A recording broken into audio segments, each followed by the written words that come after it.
This single meal got me to 10% body fat, and it's not breakfast like everyone else goes on about. Most days, it's actually the last thing that I eat. Everyone bangs on about breakfast like it's the meal that makes or breaks your diet. You're told breakfast is the most important meal of the day. Eat breakfast like a king, lunch like a prince, and dinner like a pauper.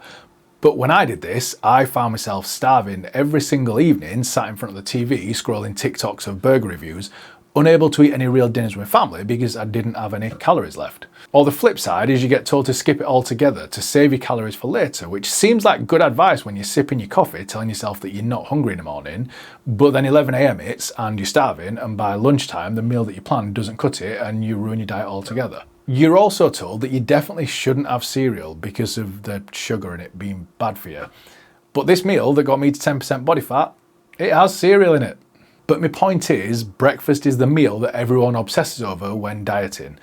Honestly, I think it is the wrong meal to be obsessing over. So I'm gonna show you the meal that I ate every day when dieting that actually made a difference for me, why it made the difference, and how you can build your own version of it. So first up, why doesn't breakfast matter anywhere near as much as people make out? Your results come from what you eat across the whole day, not what time you eat it or how many meals you split it into. If you hit your calories and protein by the end of the day, it genuinely doesn't matter whether they came from 3 meals or 6, or whether the first one was at 7 AM or 1 PM. Research shows that anywhere between 1 and 9 meals per day with the same total calories have the exact same effect on fat loss. What matters is the consistency of hitting your protein and calorie targets day after day.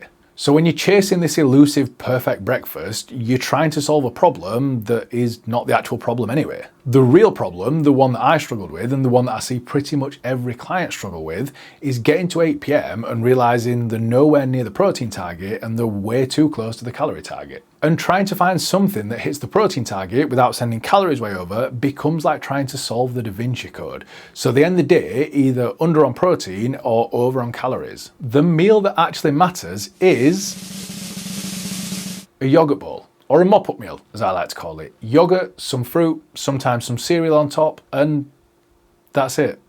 Feels kind of underwhelming now I've said it.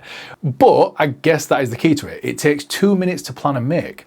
The point isn't really the ingredients, it's that all of them are so easy to adjust on their own. If you need more protein, you add more yogurt. Need more carbs, more fruit, more cereal.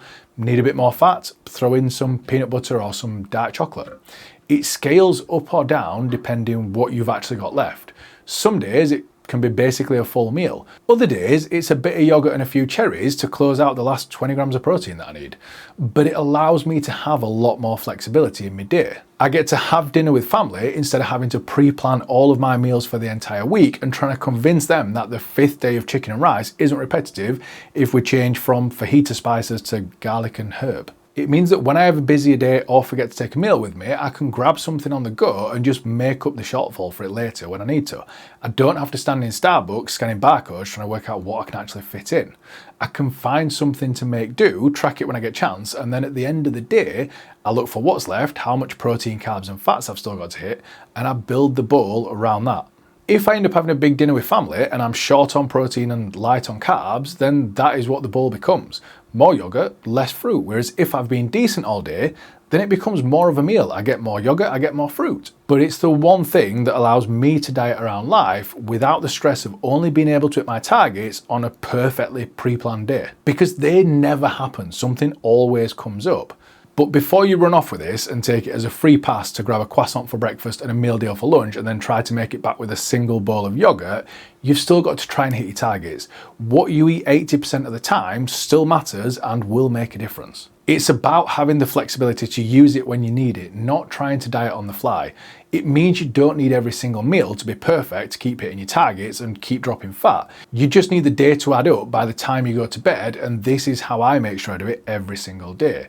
It's why it works better than trying to hit your numbers meal by meal, because if you're trying to nail breakfast, lunch and dinner all completely individually with set portions like half a pack of rice or 2 slices of bread, one bad meal will wreck your entire day. If breakfast doesn't end up being what you planned, then you're trying to change every meal to pull it back, and most days you're probably just going to write it off. Have this one meal at the end of the day that can make it back, and it doesn't matter what the rest of the day looked like to an extent. If your meeting runs over and you grab something like, say, chicken wrap for lunch, doesn't matter. You adjust the mop-up meal. Big meal out with the family, doesn't matter. Adjust the mop-up meal. It's the same reason that a rigid meal plan will fall apart the second that life doesn't go to plan, and flexible tracking won't. So that's it. It was never about breakfast. It's about having one meal in a day that can close the gap, whatever the rest of your days look like.